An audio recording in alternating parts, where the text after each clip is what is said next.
Welcome to Biopics Mostly Suck, the podcast where we provide the true story behind movies based on a true story. Today, we'll talk about the movie Cadillac Records, which is about the founding of Chess Records, the recording studio which gave us Chuck Berry, Howlin Wolf, Buddy Guy, Willie Dixon, Little Walter, and Etta James. The film stars Jeffrey Wright as Muddy Waters, Adrian Brody as Leonard Chess, and Beyonce as Etta James. For this episode, I took a trip to Illinois to hang out with Joel Tarpinian. Joel is a blues musician and performer in the Chicagoland area, and he's also my cousin. He currently plays as a solo act called Just Joel, but he has also played with the Blues Daddies, JC and the Road Kings, and Jiggle the Handle. He is currently developing a new band to focus on blues rock.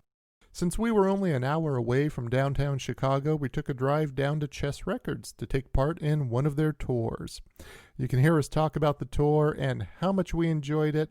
In fact, we encourage everyone, if you're in Chicago, go pay a visit to Chess Records. It's a historic studio, and the tour was a great amount of fun.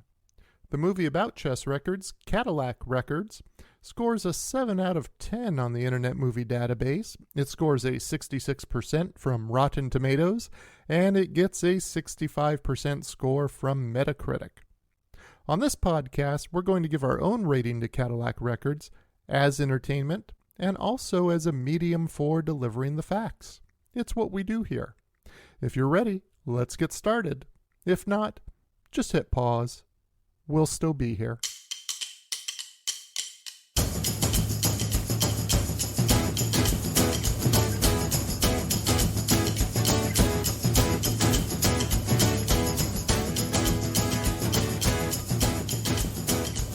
Well, this ought to be interesting, to say the least.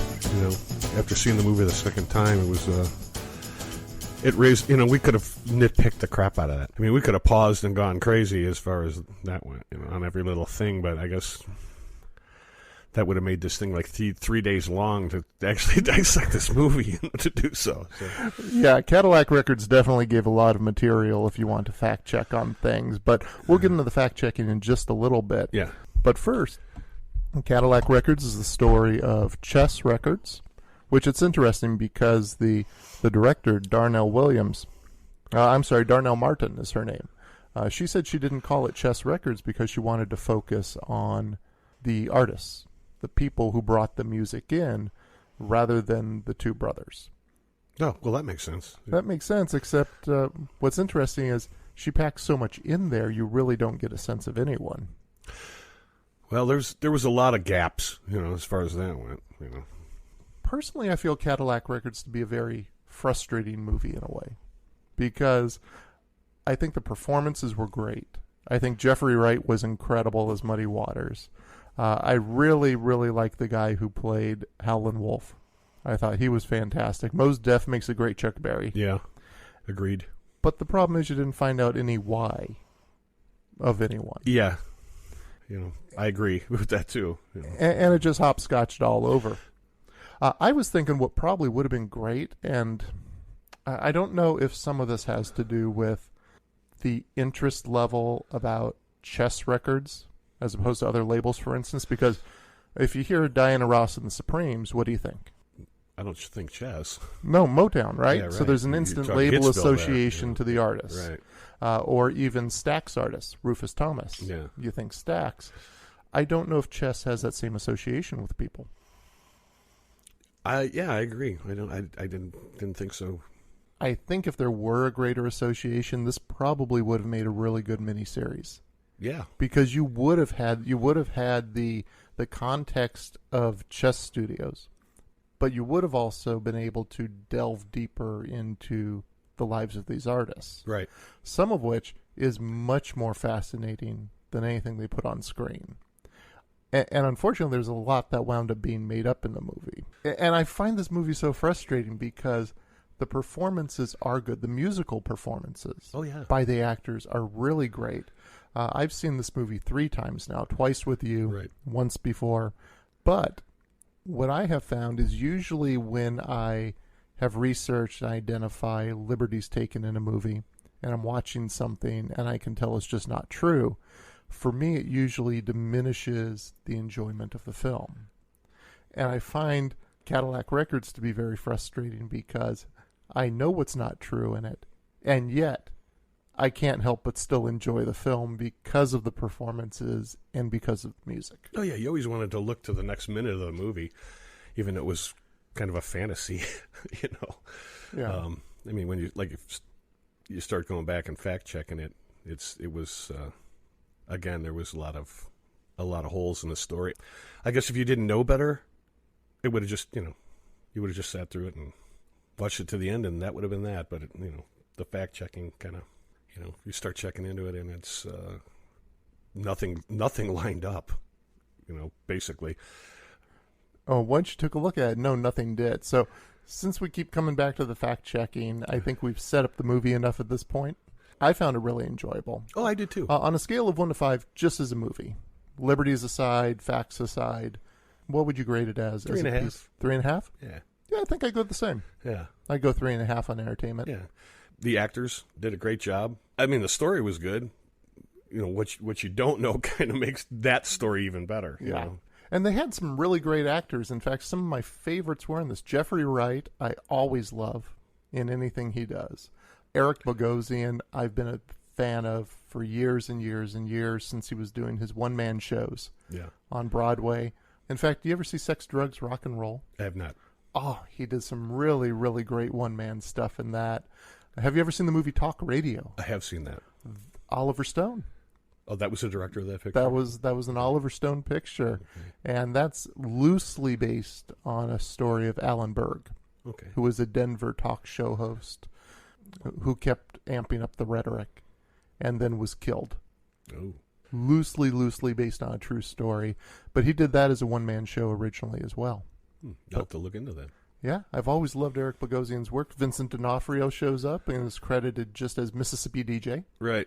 And I love the accent he has in there, too. Yeah. Muddy water. Yeah, his over-enunciation. Yeah. Adrian Brody, I think that was a good role for him, too. That was a good role. Yeah. That was a good role. So the movie starts out by saying that it all started with two men. Now, it says it starts in 1941, and they say the two men are Leonard Chess, who was running a junkyard at the time, and they say the other man is a sharecropper, which ends up being Muddy Waters. But those weren't the two men who really started Chess Records. Yeah, I was surprised that Phil was never even mentioned. No, Phil Chess was Leonard's brother, and they started Chess Records together. And the movie leads you to believe that the first recording that Muddy did was with Chess, but that wasn't quite the case.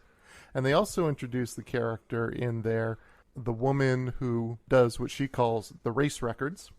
Yeah, I wasn't sure of her whole role in the thing. Like, she barrels up and mentions what she does, and then wasn't much more of her character. And then she's there, and she's upset when he pays. Yeah, throws a bribe to Vincent D'Onofrio's character, to the Mississippi DJ, to play Muddy's music. He said, I never bribe. So there's a whole lot of bullet-pointed stuff going on there. So let's go ahead and take a look at what happened. Leonard and Phil Chess were immigrants to the United States. And they came from, I'm blanking on where they come from. Might have to put this at the end. Wasn't it Poland? I believe it was Poland, yes. It was Poland. And they were Jewish as well. Yes. It's often cited that the reason why they could identify with the blues. Yeah, the strife of the black man was because they came from persecuted people as well. Correct. They could understand where the blues were coming from. Leonard Chess worked in a junkyard with his father, and he got tired of arguing with his father about how the business should be run. So he opened a couple liquor stores.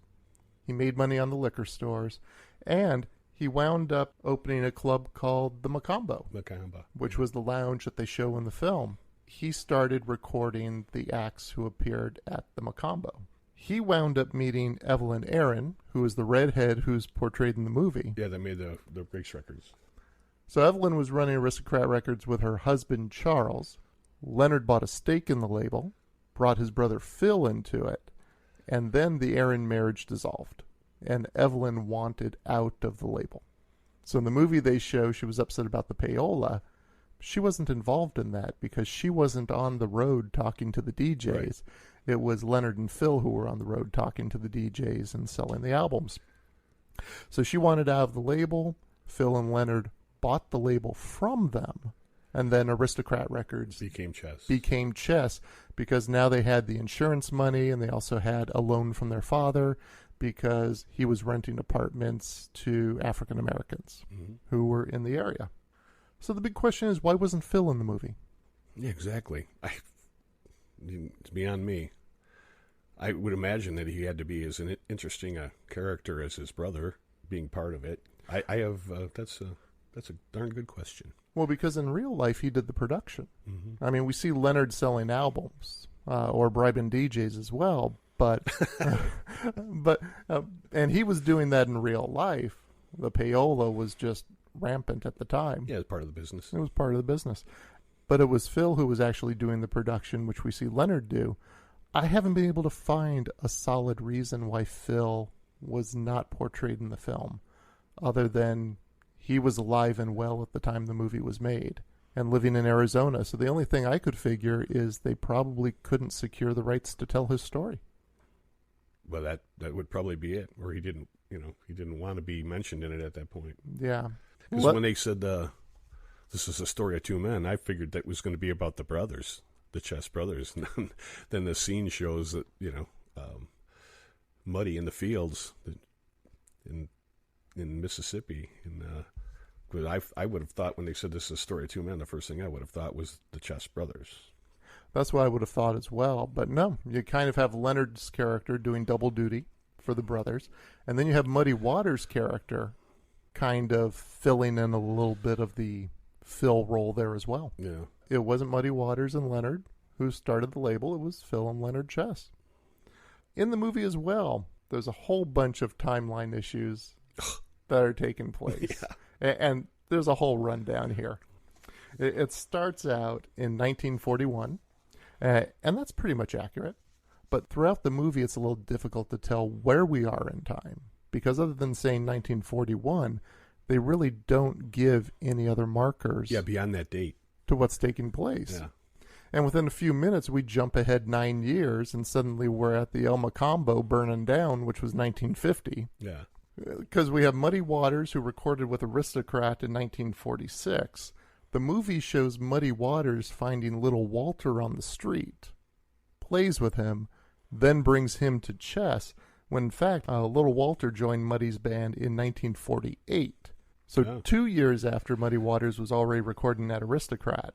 But it's true, and it's referenced a little bit in the movie, that Chess Records would not allow Muddy to use his working band. They had their own session. They had their own session players, and they wanted to use those guys. So when Leonard in the movie makes the reference that, except for that crazy harp player, you can't bring him, that's a reference to that actual fact. Okay. Combo was opened from 1946 to 1950. Right. So there were 4 years going there where they were bringing acts in and recording, which set them up well for Aristocrat and also for Chess Records. But other than that, whole bunch of timeline issues going on. And we'll just go ahead and run through them real quick here. We got in the movie Alan Freed, who, father of rock and roll, yes. Who really did integrate the airwaves, which is referenced in the movie. Mm-hmm. He really did put rock and roll out there, bring black artists forward, especially Chuck Berry. But the movie shows Alan Freed introducing the Beach Boys Surfing USA. Alan Freed was already out of radio by that time, so he couldn't have introduced that. At the end of the movie, they show Leonard Chess dying of a heart attack in 1967, and that's referenced because that's the same year Muddy Waters and Willie Dixon traveled to Europe, which is, I think you mentioned yesterday, was the start of the British bands. Yeah, British invasion. And I was asking you yesterday, why did those British bands suddenly take to blues music? I think when those artists went there, that was their introduction, and it was like that was their drug. I mean, it was infectious. That's why guys like Clapton and them dug all the old blues players like BB. Well, like they get to finally see these guys, and those are their idols. And then they start playing that music. Zeppelin playing their music. They did their version of whatever, but I think that was it. But Chuck Berry, a lot of those artists, they were more successful in European countries, than here after a certain period of time. Like there was no desire for them. Like the blues dropped off here, when rock was coming into play. And so they went over to Europe, and it was still a big thing. Chuck Berry was huge in like Germany, still in like the 60s and early 70s. He was huge. And I think that was why it was so infectious there. And then they come here because, they can make a resurgence. So, and the period correctness of some of the instruments as well was kind of crazy, because they show Muddy when he first shows up in Chicago, and he's sitting on the streets, and he's playing a guitar with a humbucking pickup in it in 1941. They didn't come out with the humbucking pickup till 1950. Oh, no lay person would have caught that. Being a musician, I picked up on that right away.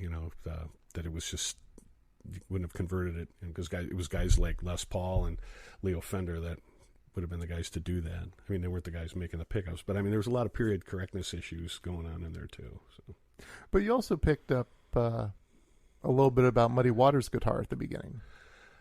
Yeah, those are old K guitars, and that's what, like, Johnny Cash played old Ks. Those were like the guitars of the time. But when he comes to Chicago, he's got a different guitar. I'm thinking, for a poor sharecropper, the guy's got a heck of a guitar collection going on for the 40s. And, like I said, it's just something I picked up on. It's probably not something a layperson would have picked up on, but... Yeah. But you also picked up in the scene where Muddy Waters is in the bathroom. Oh, yeah, he's got a brand new telly in a perfect case. And he pulls the telly out and he puts it around his neck and he walks out on stage. And when he's out on stage, he's playing a Les Paul Gold Top. It's like, what happened in the transition from the bathroom, man? Yeah, that was kind of different. I would have thought that they would have had a little more, they would have been a little more in tune to what the next scene was going to be than to, and keep it correct. But hey, I'm not a producer or a director, so that's why we're doing this. Absolutely. At the end of the movie, we have Leonard Chess dying of a heart attack right after he packs up his things and leaves Chess Records. And the Willie Dixon voiceover says it couldn't let him go. And he's shown slumping in his car, just half a block from Chess Records, which I don't know if you noticed when he looks in the rearview mirror at the Chess Records sign, mm-hmm. It's looking correct rather than reversed. Oh, no, I did not pick up on that. I was more looking at Adrian Brody's eyes because it was the character of Leonard Chess.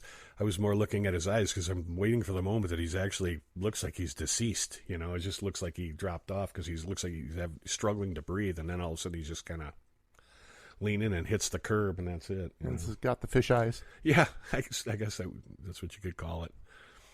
In reality, he did die just a couple blocks away from Chess Records, but it was a year later, and he was on his way to a meeting at what was called Voice of the Negro, WVON, which is an AM radio station here in Chicago, and now known as Voice of the Nation.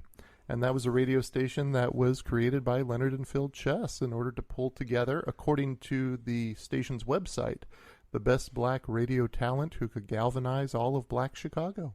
Yeah, so obviously Phil and Leonard Chess were very tied to the community, very interested in seeing people rise up, which was fantastic during that time.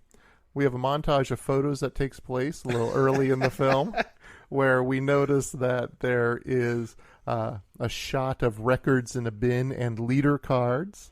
And one of the leader cards says Star Wars theme, which would have been impossible in the early 1950s. Just before you picked up on that, about the ELO cover. Yes, there's an ELO cover, too.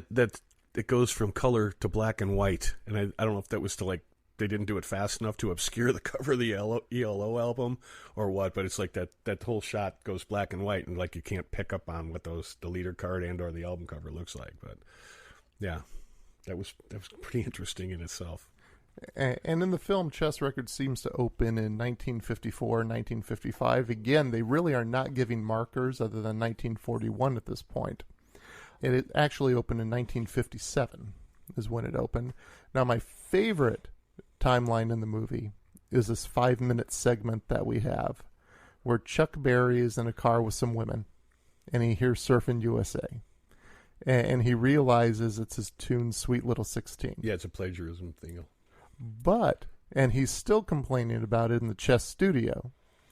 And 2 officers come in, and they arrest him for violating the Mann Act, which is taken a minor across Cross state state lines. Cross state lines. So we know this is 1959 because that's when that took It place. was enacted, yeah. Well, Surfing USA didn't come out until 1963, so it would have been impossible for him to be complaining about A plagiarism suit. plagiarism at the time he was arrested for the Mann Act. And then the Rolling Stones show up to the studio, Yeah. which took place in 64, I believe. 1964. Yeah.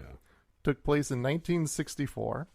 And then the movie shows Elvis Presley entering the Army on the television. Which was back in the 50s. 56. Yeah. 56 to 58 was his Army time. They show Barry being released from prison, which actually would have been 1963, which means he would have heard, he could have heard Surfing USA Yeah, behind bars. behind bars. And that's when he would have discovered the problem there. And then it jumps back to 1960 with Etta James recording At last. which there's just whiplash going on here on the timeline. Yeah. Yeah, like I said, fantasy's a wonderful thing. It is. It is. And if you don't know any of it, Yeah. then you can go with it and still just enjoy the film. Yeah. Can't call him out on it now, man. It's already in the can. It's already in the can. Yeah.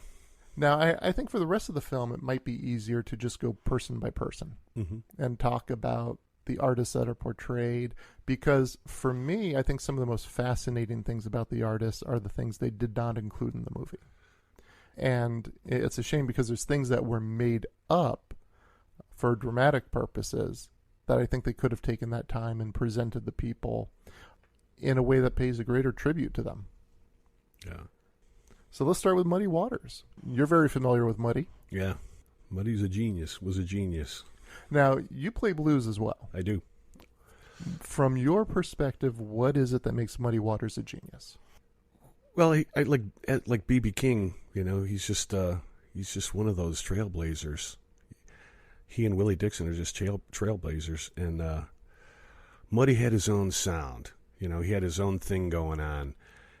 You can cover it, but you can't duplicate it, you know, and that's the kind of thing. I used to see a band called the Kinsey Report, and their father, Lester Big Daddy Kinsey, was a friend of Muddy Waters, but his show was basically when you went to see Big Daddy Kinsey, he was covering Muddy. You know, a lot of those guys, even guys that weren't much younger than Muddy that came to town, you know, these guys were they were still covering his stuff. They really looked up to him, Muddy, you know, as the Stones did. You know, a lot of those guys, they were just he was a talented guitarist for the time. You know, because nobody was doing what they were doing, like the slide and all that kind of stuff. The way he was doing the slide, and nobody was doing that at the time. You know, except Robert Johnson would be like the only guy. So, and he was a genius as well, in my opinion. What I'm interested in is if we compare a song done by two different artists. And I think most people would know George Thorogood's cover of "Who Do You Love." When you take that song and compare it to what Muddy Waters did with the song, not only is it his song, but what is the particular element that you think Muddy could bring to it that another person doesn't?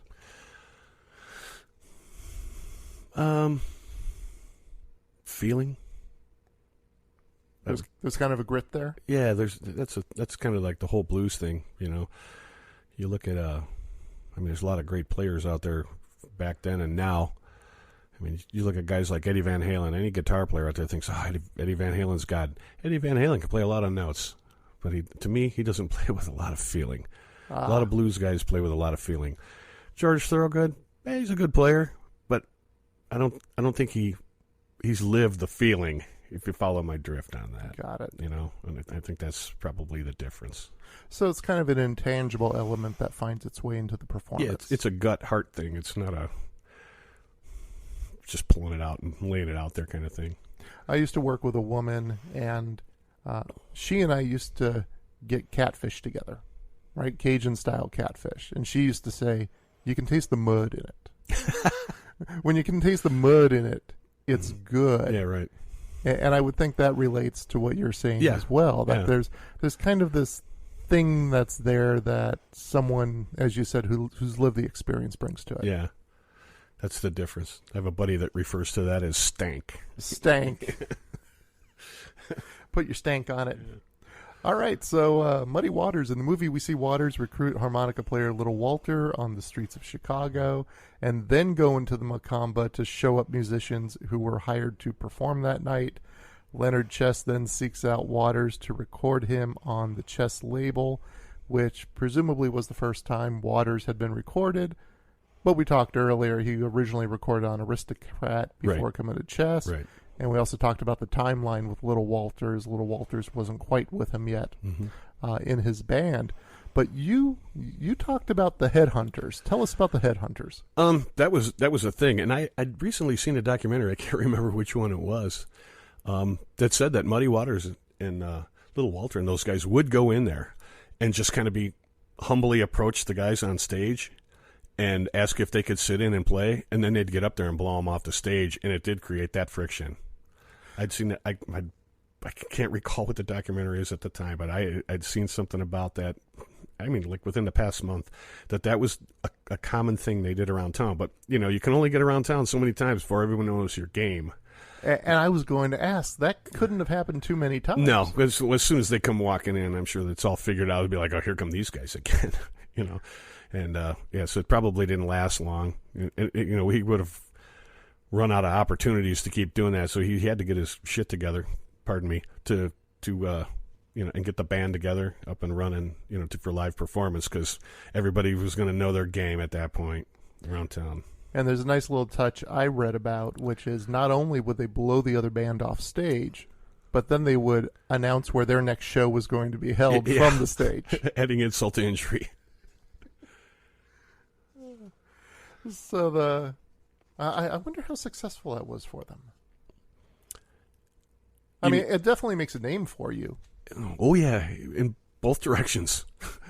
It'll launch you, but then then you get the musicians in the area are probably like, watch out for these guys. I'm sure there was a lot of animosity about that too. Yeah, playing that game. So, but that's the music biz, man. And they were fresh. It's like. They came to town. There wasn't a lot of what they were doing going on in town. Not on that level. I mean, there was, but because they were going on stage and playing, but not on Muddy's level. They were a quality act in spite of the drinking and walking in there drunk and cutting heads, so to speak. But they were, once you get out there and you're better than, the cream rises to the top, and that would help launch you through town, and that's what would make it easier for him to keep working. As a live performing musician. So it's one thing to make yourself known. It's another thing to make yourself known when you actually have the talent to back it up. Right. There's famous and then there's infamous, and they were infamous for cutting heads, and I don't think it, like, again, I said it wasn't, I don't think it worked in their favor 100% of the time. I think bad news travels fast, so there's probably a lot of musicians that were tearing him up too, behind his back. But he persevered. Because he was talented, He was. He definitely was. And in the movie, he's shown as bringing a lot of artists through the door of Chess, which was largely true because he did bring Little Walter in with him as well. And Little Walter is, I don't know if you would call him infamous because he had talent to back up what he did as well. Yeah. But he was a tragic figure in the movie. Oh, no doubt. He was a loose cannon. He was a loose cannon. But he went through quite a bit of shit, too, because I was reading that his parents divorced within the first year he was born, and he left home at the age of 12. And that's a hard life there, man. And started to make his own way. So he definitely went through some stuff before making it to Chicago. Yeah, because in the scene where Leonard calls him into the control room to tell him that his mother's passed, he's just kind of looks around for a second, and he's like, "This is my mama," and he holds up his harp. Yeah. And in the alley with Muddy, he makes the comment about not going to her funeral. He's like, "That's your mama, boy." Yeah, exactly. And he seems more concerned with his groove being messed up. Well, he said that if he left at that time, that somebody would come in and take his place. That was he's afraid of. Somebody else is going to roll in and cut my head was his reference. So he, that would happen too. A lot of musicians there's not that much loyalty, pretty much in anything these days, but back then, if you needed a player at the time, you grab the next guy in line. So I could see his point, being a musician. But Which, in hindsight, is hard to imagine because Little Walter had the only harmonica instrumental song to hit number 1 on the Billboard chart. He also had more chart hits than anyone else in the blues stable in Chess. Right. Which, if you were to think of someone immediately, you might think Muddy Waters. Yeah. Or maybe even Howlin Wolf. Right. But I definitely would not have thought that Little Walter would be the one who had the most chart hits. Yeah, he was his own worst enemy, though. It's probably why he wasn't as recognizable in spite of that fact that you pointed out. Now, in the movie, they show him as being the first person to use a microphone with the harmonica, but that wasn't actually true. There were other harp players who were using a microphone. What the movie does not call out is Little Walter was the first artist to really use distortion as an effect in what he did, because he would just overcrank the amp. Yeah. But he used it as an element of the performance. I don't know. Were electric guitar players using distortion at that time? Was Little Walter ahead of them? Most of those old Fender amps, they were single-channel amps, and it was basically a clean tone. When you turn it up past a certain level, it has what they call a natural breakup, and that would have been the natural distortion that the amp provides. So when you overdrive the amp, that's where you get that. So guitarists were already doing that, and Little Walter just brought it into harp playing?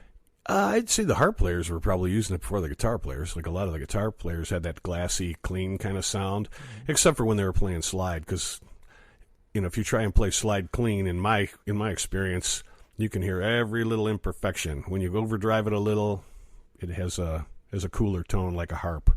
But the overdriven harp was a cool sound. Yeah, it was. Yeah, it was. Now, most people don't know that Little Walter was also a guitarist as well as a band leader. No. Because most people just view him as being with Muddy's band or doing juke and doing his solo stuff. But he was a guitarist and a band leader when he first came to Chicago and before he joined Muddy's band.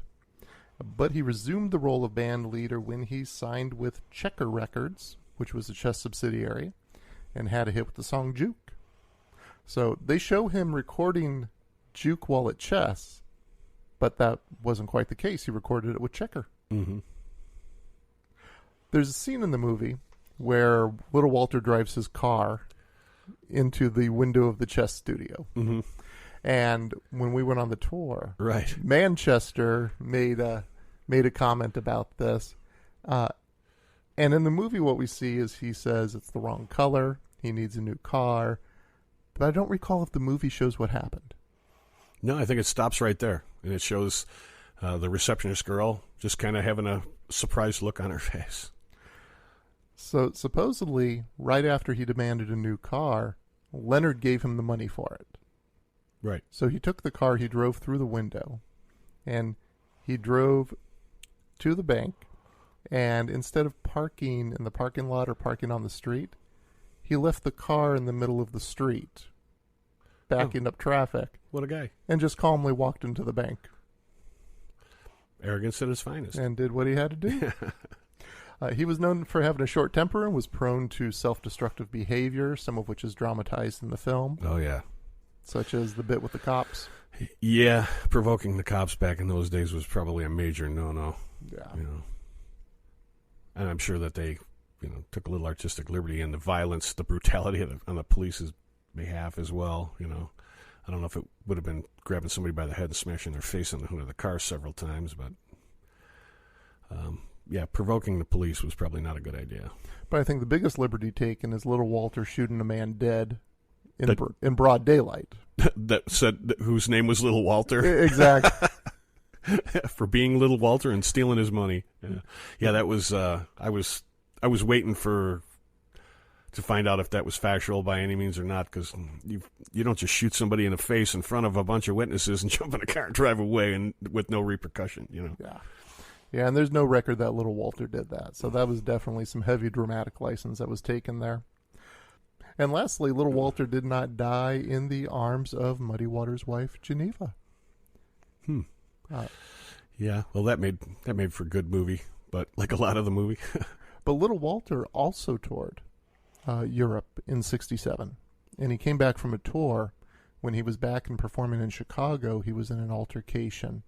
The details are a little fuzzy about what the altercation was about, but he wound up getting a beating again. Mm-hmm. And he actually died in his sleep in his girlfriend's bed. Whew. And the official cause of death was that it was a blood clot on the coroner's report.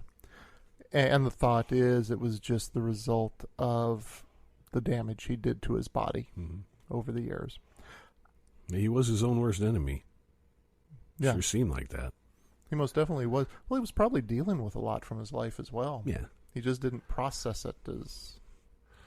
Yeah, there's no means of...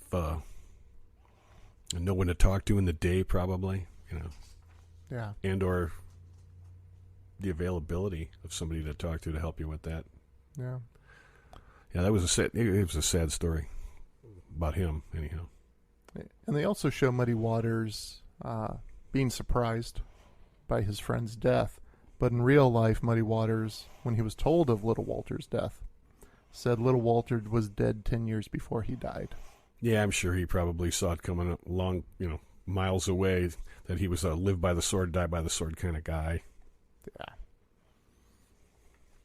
Again, it made for a great movie to have him get all emotional when he ran upstairs and you could hear him crying in the bathroom at the top of the stairs.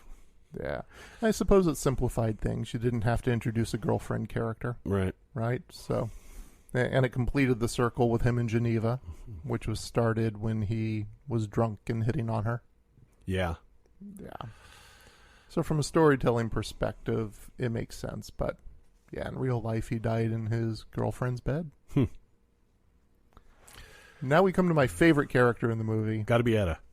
No, Howlin Wolf. Oh, Howlin Wolf. Favorite character in the movie is Howlin Wolf. And there is a lot that they got right about Howlin Wolf. From the beginning, though, when they say how he got his name in the movie, they say it was from a dead man who rose up from the grave, apparently, in the Willie Dixon voiceover. In real life, Howlin Wolf got his name because his grandfather used to tell stories of wolves in the area. And when he was a child and there was thunder and lightning, he ran upstairs howling, and his family started calling him Howlin Wolf. Interesting. Now, the movie shows him arriving at Chess in his own truck, and they show him being business savvy as well, because Leonard Chess offers him an advance. And his response is, just pay me what you owe me. So he wasn't buying into the trappings that a lot of the blues artists who never had success, now suddenly they have Cadillacs being offered to them, they have nice clothes being offered to them. He wasn't falling into that trap at all. Yeah, he wasn't tempted by the rags to riches situation.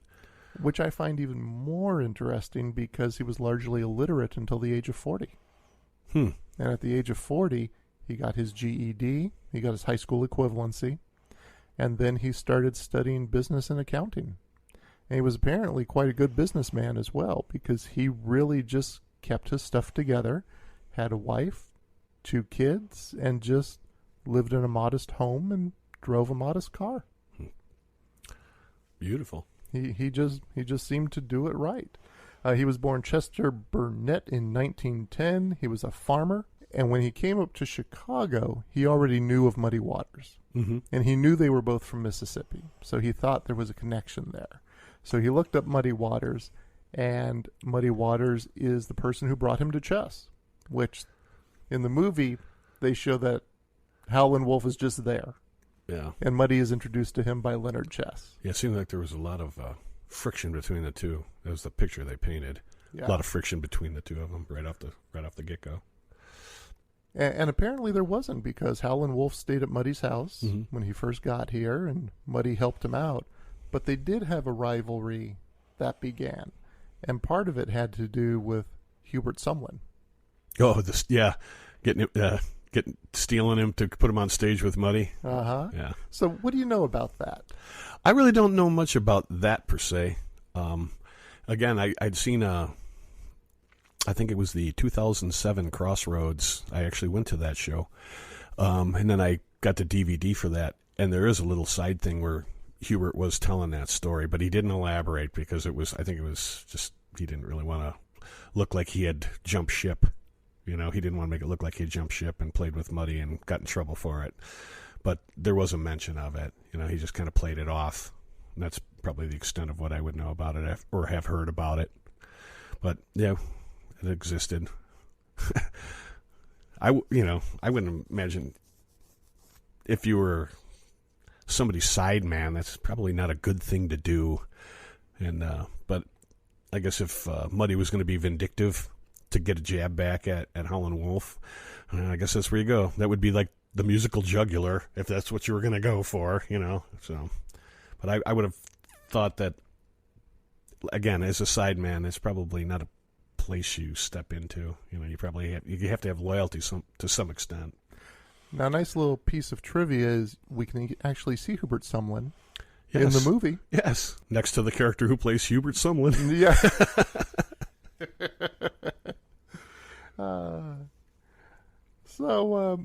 Yes, Muddy Waters stole Hubert Sumlin from Howlin Wolf. Howlin Wolf brought Sumlin back into his band, but not in the way it's shown in the movie, because in the movie, he goes into the club and he shoots a gun, and he basically takes someone Pulls back. him right off stage. Pulls him right off stage. Here's what happened in real life. Hubert was planning to leave Muddy's band and let his intentions become known. The band's pianist, the raw-tempered Otis Spann, didn't take kindly to that and came after him swinging a chain. In a panic, Hubert got Muddy in a headlock, and he told Spann to back off. He dragged Muddy over to a phone, had Muddy on the phone while in the headlock, and told him to call Howlin Wolf and ask for help. When Wolf showed up, he told Spann to back off, and Howlin Wolf took Hubert back under his wing. No, that's a nice tidbit to know. Yeah. So on to Chuck Berry, who's probably the most well-known, maybe other than Etta James. But Berry traveled to Chicago in 1955 and met Muddy Waters. Waters recommended that he contact Leonard Chess at Chess Records, and that's where Chuck Berry recorded Maybelline. We talked about the Mann Act that was presented in the film, where there were 2 trials and appeals before he went to prison over that time span. And he was given a year and a half. So 1959 to 1961 were the trials and appeals. And then his actual sentence was probably 61 into 63. Because that's when he was released. And Berry left Chess in 1966 and went to Mercury Records, but returned to Chess in 1970. And I don't think there's a whole lot that they got wrong on Chuck Berry in the film. No. I think he was shown as being more good-natured than he probably was in real life. I'd heard stories that he wasn't a real nice guy, but I'm sure he was I don't know how to say this. I guess he would be like a pleasant guy, even if it was like sarcastic, in a sarcastic way, I guess. Like when he walks in and the guy says, "I thought you were a country act." And again, in the movie, he says, "I thought you were a country act." And he just looked at him and he said, "Yeah." He goes, "I need to see your ID." And he shows him the ID. He said, "Well, we have country music here, but you're not playing here." And then he reaches up with that big old smile and he looks at the poster and he rips it off the wall and goes, "My ID." And he walked out the door. So I would think he was probably a lot like that. Again, probably pleasant, but, sarcastic about it. But you know where you stand with him. Yeah. I mean, if I told you the story. We can't probably tell on a podcast, but about him, I played in a band with a fellow who had been John Prine's bass player for 15 years, and he played in another band, and they were going to play a Chicago Bulls halftime. And the Chicago Bulls had hired Chuck Berry to come play in between quarters. And the guitar player in that band, as like a lot of us, the Chuck Berry and the Beatles were like, those are the guys that got us playing guitars, And this guy said, "Hey, you were my hero." And the writer said that you couldn't be on stage with Chuck. No guitar players could be on stage with Chuck. And he just said, "Hey, I would just love to be on stage. I won't even plug in my guitar." And Chuck's response was not pleasant. And it didn't end well. But because at that point, he was a pretty bitter guy.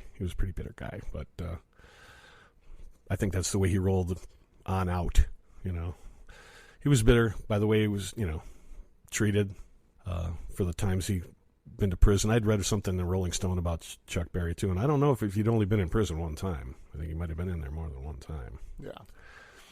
So, but yeah, I mean, for the most part, he was probably pleasant with a sharp tongue, I guess would be the way to put it. I don't know. I think that would be fair. Yeah. And now that brings us to Etta James. Ah. Etta James, played by Beyonce. Yeah, she did a good job. Very good job. You know, I was surprised how dark she went. I never thought I'd see Beyonce in something that is that dark. Yeah, she was definitely a little foxy Cleopatra. No. Referencing Austin Powers. Gold member, yeah. No, she definitely was not. And I thought she did a really, really good job in it. But Etta James, when she found out Beyonce would be playing her in this movie, Etta James' response is that she has a hill to climb because Etta ain't been no saint. Oh. Well, she must have done her research. Like you say, she definitely found the darkness of that character. Yeah. And I didn't realize that Etta had a junk problem, amongst other things. She was in treatment quite often out in Tarzana. No. Out in California. You know, she had issues, too, as a kid. She had definite issues, and, Yeah. and the movie alludes to them. Yeah. She says her mother was a whore. Her mother had her at the age of 14, and her mother was known to be with several different men at the same time. Minnesota Fats, really? Minnesota Fats has not been verified. Yeah, I wouldn't. That's why I'm saying really. It was speculated by Etta James, which is why I'm surprised that the movie seems to solidify it with Etta James playing pool. Yeah. And she doesn't say she learned from her father. Yeah. But they definitely give you the impression that the reason she can play pool so well is because of her father, Minnesota Fats. Yeah. But the movie also presents there was no real relationship taking place between them. So how did she get the pool skills? It's like a border collie. You know. You know how to herd when you're born, but you're not a pool player as soon as you're born. No, not at all. Not at all. I think the most egregious liberty taken with any of the artists that are portrayed is probably the relationship between Etta James and Leonard Chess. I didn't see that, while watching the movie, even the second time around. I was like, really? That line got crossed? And then to find out that it probably didn't get crossed.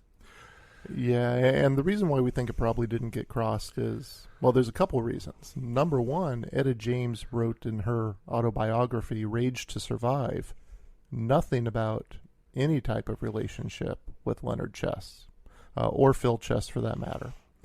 While at the same time, she talked very openly about relationships she had, and she was very open about her addiction problems in the autobiography. The other reason why we think that there was no relationship that took place is because Marshall Chess, who was Leonard's son and helped to run the company in the 70s, was personal friends with Etta James when this movie was developed. Mm-hmm. And he went to her and he asked if there was any truth to the affair. And Etta James' response was, "Your father kissed me on the cheek once." So we have nothing at all coming from Etta James to verify there was any affair. And it seems that was just a liberty that was taken to add some drama to the story. Well, it did that. Oh, most definitely did that. Especially during the scene where she's at the house with nothing in it. Phil and Muddy go because she didn't show up for a radio interview, or she was listening on the radio. And then they go to her house and find her passed out on the floor. And then Muddy goes back to get his wife. And then they come back and they show Phil Chess laying on top of her after they had shared a kiss and touching and that kind of thing. And then they walk in and kind of catch him in the... I kind of found that as... It took a little too far, I guess. I mean, I don't understand why they did it more than once. That wasn't like the only scene, because there was the scene in the studio when he was like touching her, kind of overstepping. And then the time that Muddy beats the three girls, or the three girls come knocking on the hotel room door, and they're both in the room, and they're partying, and then Leonard walks out, and Muddy's like, "Hey," and he's like, "Nah, I'm married, man." Like, why would it be different? Yeah, I mean, if he was a family man and he loved his wife, kind of thing, what about her? That did that. But yeah, I kind of thought, why did they overdo it? Probably because it was Beyonce playing the role. Beyonce playing the role. Also, If you just look at Phil and Leonard Chess, there wasn't a whole lot of drama taking place with them at all. Right. They are not very interesting characters. No. In real life. Well, that's probably part of it too. They probably had to like embellish a little just to make them a little more exciting a character. Yeah, absolutely. Talking about the liberties taken in the movie, there's some that for story it seems they did. Unfortunately, they couldn't delve into the characters as much as I think I would have liked them to. I think I would have liked to see more time for characters to be fleshed out. Well, it's like you said, it probably would have been a mini-series at that point. It would have been like an episodic thing, kind of. And I think if people had that connection with the Chess label that they might have with Motown or to a lesser extent Stax, right, then I think that could be possible. But I think that's just the continual uphill climb of the blues in America, unfortunately. Yeah. Yeah. So if you were to grade the movie on facts, A through F, what would you give it? On facts? On facts. We rated it on entertainment at 3.5. If you're to rate it on facts on a A through F grade scale. A C? A C? Maybe a C plus. Yeah, I'd go C. I'd go C on it. Watching it a third time, I did notice that there are a lot of little drop-ins of fact, especially on the Howlin Wolf discussion when his character's first introduced, that if you know the real story, you can pick up and say, okay, they got that right, and they got this piece right. And there's a lot of little things they got right, like period guitars to a certain extent. Mm-hmm. But there's other places where they took great liberties. So I think C would be fair. Mm-hmm. All right. And most people wouldn't call him out on it anyhow. You know, most fact checkers wouldn't have really called him out on some of the things I caught, you know. But again, I'm a musician, so I that's the kind of crap I look at, you know. Yeah. But, yeah, I mean, I guess if there was more fact checking going on before the production of that movie, there probably would have been 3 hours long, man, to get it right, you know. So probably, but it was entertaining nonetheless. It was entertaining, and I think if Cadillac Records is where one may have started on being introduced to Chess Records and to some of the great artists that came out of there, I think that's okay. But what would you recommend as the next step? You mean going from that point? Yeah. If someone said, oh, I'm now interested in Chess Records, where do you think someone should start on the Chess catalog? Should they start with an autobiography on someone? Where do you think someone should go next? Because the tour. The tour? Yeah. Oh. I mean, yeah, I would go to the tour again. I mean, it's not like it's Disneyland, but it's, you know, I'm a blues guy, so to me that was, you know, that was extreme. It was like going to Memphis. The first time I went to Memphis, it was like there's just something about it, like the history of Memphis, you know. And that's if I were to get into it, it would probably be the tour, then the catalog, because the catalog is going to tell you who all the artists are, and then you can start branching out and then follow every artist. That would probably be my avenue, but that's just me. Okay, nice, very nice. And the tour we should talk about a little bit, because I don't think people listening might have context, but Chess Records is at the moment trying to become alive and well and producing music again. Yes, it's actually called Blues Heaven now. It's the Willie Dixon Foundation. Mm-hmm. And I would love to see it be up and running as a functioning studio again. But I think it's without donations, it's, you know, that's what's going to be the timeline for that place to open back up. And that's why I would say go to the tour. You know, this way you're doing something good too. You're donating to the cause, and you get it up and running, which is going to bring people in. I don't know what they would charge studio time, you know, to also keep it going, or if they're going to donate the time for people who don't have the money to do it. But, you know, it's a piece of history, man. It can't just go away. It just can't go away. Yeah, and we have the Rolling Stones back in it at this point. They're making certain efforts in order to back the foundation, because they've benefited quite a bit, and they're big lovers of the blues and blues music. And there are some albums out there where a certain percentage goes to the blues Ronnie foundation. Wood's donated paintings all bringing money in. So, yeah, like for me, that would be the start. The start would be to go there because it's a good cause, and you're gonna get schooled like you never were schooled. I mean, you didn't when we walked in there, and he said, "Do you know who the receptionist was?" There was the girl who worked the counter. And then he played the song on the Bluetooth speaker, and it was Lovin' You by Minnie Riperton. I would have never thought in a million years she was a receptionist at Chess Records. Never in a million years would I put that together.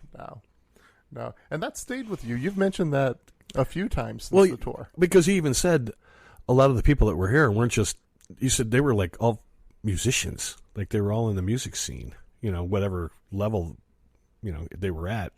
Regardless, they were there because they weren't getting paid a lot, and they did it for the love of it and to get their foot in the door. Because you're going to rub elbows with all these musicians. You got a better shot of being a working musician, rubbing elbows with these working musicians. So she was no fool. No, but that's. And then I remember he even said that the actual artists would be in the back stuffing records into envelopes, to get their product out. So it was like nobody was a prima donna about it. No. They were all in there for the cause of just, these artists were trying to get their music out. So they would show up and put their records in envelopes and that kind of thing in the warehouse. I don't know if you remember him saying that, but, I was like, because most of them are just like prima donnas would think, I'm never going to do that. You're out of your mind thinking I would do that. True, but a lot of them came from work.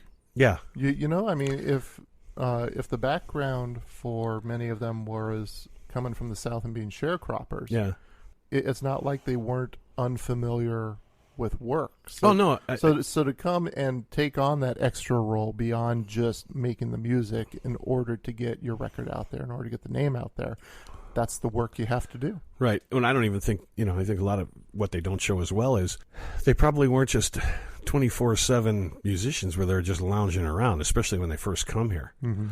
Like I said, everybody filtered, those greats filtered up from like Mississippi and then through Memphis and come to Chicago because Chicago had industry. There was steel, there was all the steel mills were in Gary and in Chicago. These guys were coming here for work. They came here for work and then they, trying to get their careers off the ground as well. So it's not like they were just coming here and hanging out at the studio. I'm sure that they had to make a living still when they came to Chicago. So getting your hands dirty and being a blue collar guy was really nothing to these guys. But again, like I said, it's, it's whatever it takes to get it done. Where a lot of times that doesn't happen anymore. Everybody wants to put it off on someone else.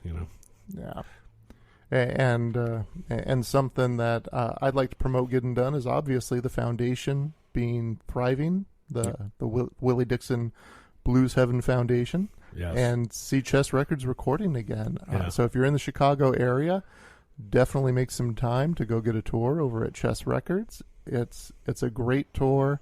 And I think the greatest experience on that tour was sitting in that same physical space where Chuck Berry recorded, where Muddy Waters recorded, where Howlin Wolf recorded, Etta James sang.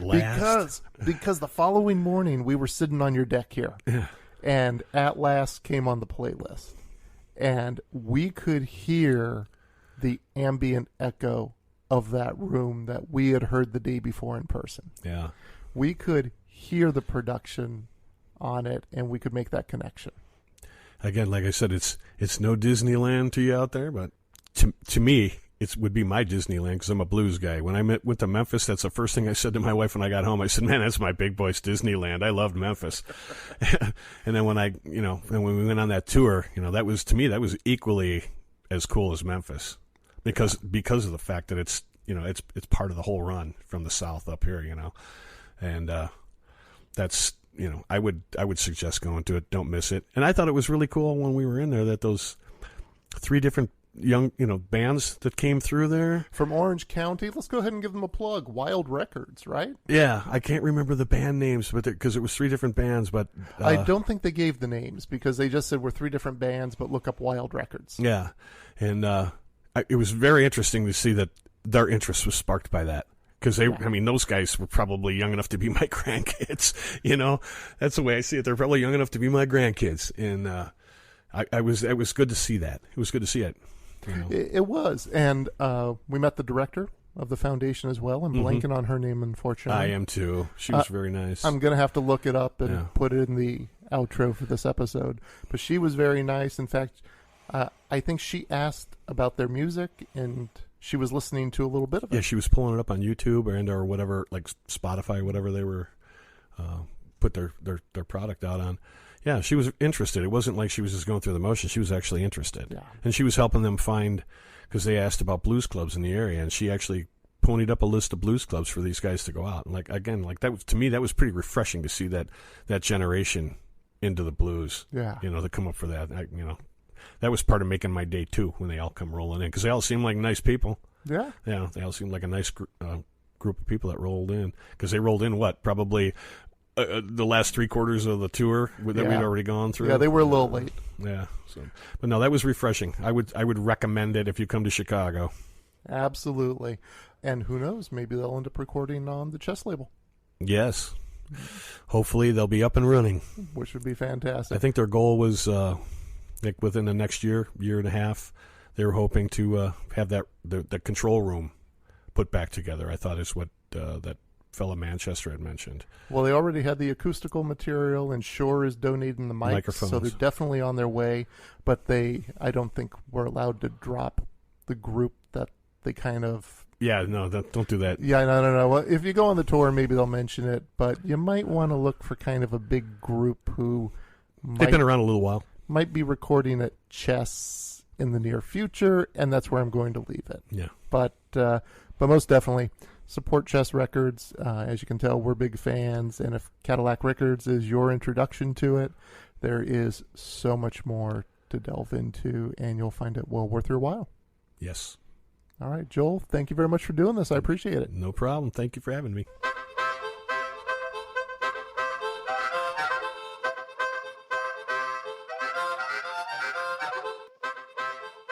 Now is the time when we fact-check ourselves. We come to these discussions prepared, but sometimes the conversation takes us in a direction we weren't prepared for. And we end up discussing the topic and share less than accurate information, or we misspeak, or we just completely draw a blank during the conversation.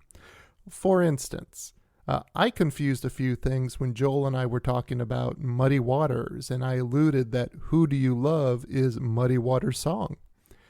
It's actually Bo Diddley's song. However, there is another movie out about Chess Records called Who Do You Love? It came out about the same time as Cadillac Records. And the song Who Do You Love was later performed on a recording, and the writing credit says that it's by Bo Diddley, Little Walter, and Muddy Waters. So I'm going to give myself partial credit on that one, even though I goofed it up in the conversation. However, to make up for it, I was able to find a copy of the version of Who Do You Love, which is performed by Bo Diddley, Little Walter, and Muddy Waters, and it is a fantastic version. If you want to take a listen to it, go to our website, biopicsmostlysuck.com, and go to the page for Cadillac Records, and you'll be able to find it there. In another part of our discussion, I completely blanked on the name of the actor who portrayed Howlin Wolf in the movie Cadillac Records. That actor was the amazing Eamon Walker, and he just did an incredible job with portraying the essence of the man who was known as Howlin Wolf. I also drew a blank on the director of the Willie Dixon Blues Heaven Foundation, whom Joel and I had the pleasure to meet during our visit. Janine Judge runs the show over there, and her staff that we met all seemed to be good people who love the music and the mission of the foundation. Well, there you have it, Cadillac Records. We gave the film a rating of 3.5 stars for entertainment. For the truth, we gave it a C, and the C on the Biopics Mostly Sucks truth meter means edging towards fiction. Truth and fiction exist in the same space. They got a lot of little parts right about some of the characters, and some of those parts are really buried in there, especially when you read the history of Howlin Wolf. Once you do that, you can start to pick out those facts in the movie. However, it really went askew with the relationship between Etta James and Leonard Chess, which just flatly never happened. Nevertheless, if Cadillac Records is your first introduction to Chess Records, I hope you get hooked. I hope you explore the artists from the Chess Records catalog. I hope you take Joel's advice during our conversation and take the tour if you're ever out in the Chicago area. Nevertheless, Chess Records, run by the Chess Brothers, produce some incredible music which stays with us forever. Go enjoy it. I want to thank the Willie Dixon Blues Heaven Foundation for their hospitality during our tour. I want to thank Joel Tarpinian for his hospitality as I was hanging out there in Illinois with him and his lovely wife Kathy. I also want to thank you for taking a little bit of time out of your day to listen to the podcast here. Let us know how we're doing. Go to biopicsmostlysuck.com and send us a message. Let us know if there's a movie we can take a look at to look for the facts. Take care, everyone. Bye.